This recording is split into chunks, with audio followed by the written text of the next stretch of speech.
Is there a way to win quickly in chess?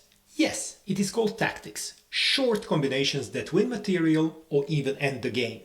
Most beginner games are decided with tactics. In the next 10 minutes, the 9 tactical motives every player must know. Pins, forks and 7 more. Let's go! We'll start with fork. Fork is an amazing attacks, amazing tactics where you attack 2 pieces at once. This is pawn fork. Your pawn attacks knight and bishop. The opponent can save only one. Next example, bishop fork. Bishop attacking queen and king. Only one can be saved, of course the king, so the queen is lost.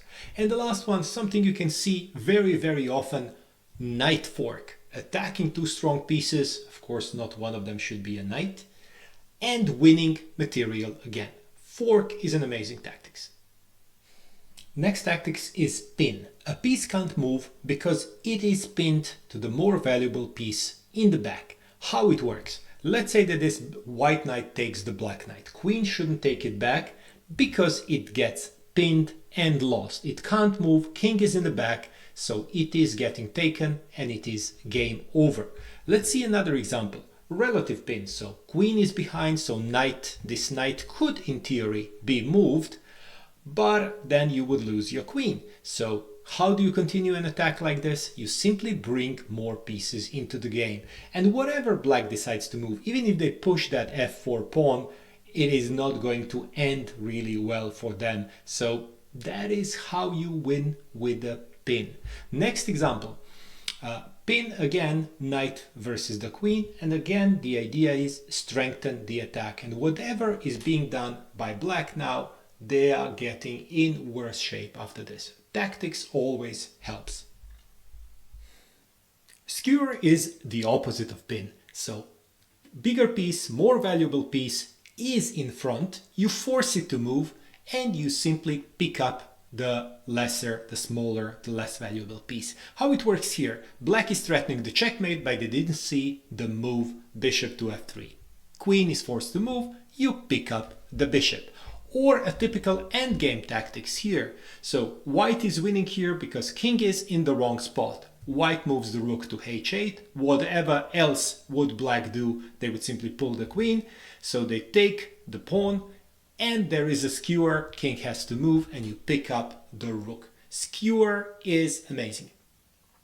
Discovered attack is a very powerful tactics. Look at this position. You have white rook and you have black queen, and the only thing between them is this dark squared bishop from white. So if it moves, there is an attack from rook to the queen, and of course it can move to the right place, so it can actually take a piece in this specific example. Queen moves and bishop moves again, so you won a piece because of a discovered attack. What is even more powerful is discovered check, because of course with check everything is absolute. King has to move, and this will probably end up in some kind of a checkmate in only a few moves. Discovered attack and discovered check is something everyone should be really afraid of. Double check can be crushing also. Just look at this example.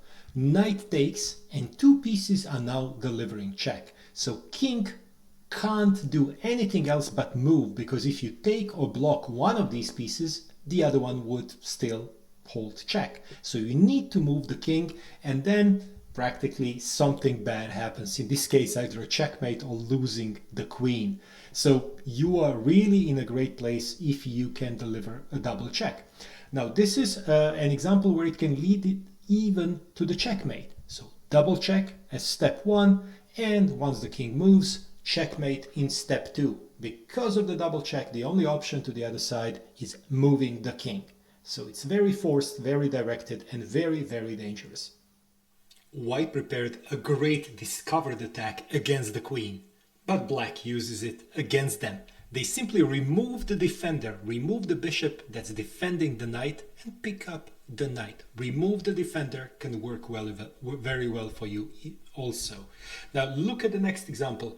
In here it's maybe not so obvious, but there is also a chance to remove the defender. Jump, hop over there, attack the rook, and pick up the knight on the next move. Yes, of course that rook can also attack the knight, But then once you take that rook, you can do whatever you want on the 7th rank and you are winning also.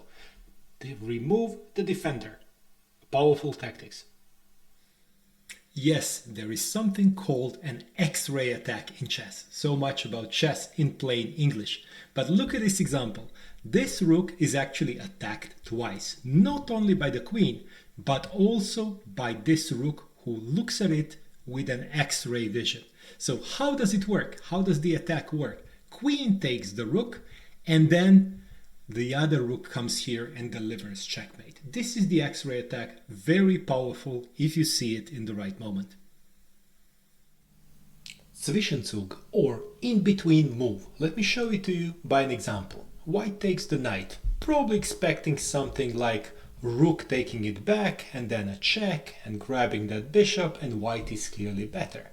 But instead of that, instead of taking that bishop, black finds an in-between move and all of a sudden threatens a lot of things. Threatens this square and forking queen and the knight, defends this bishop so black can clearly take the dark squared bishop from white, and it's just an amazing in-between move. So how it continues? Well, black is significantly better just because black was able to find an in-between move or Zwischenzug.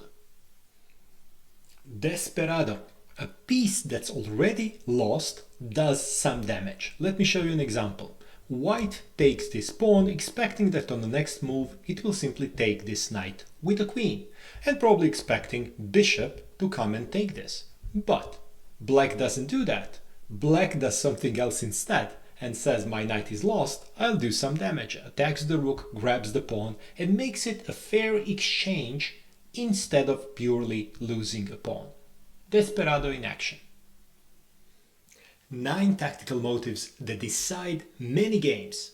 Coming next, how to read a chess position in plain English. See you at the board.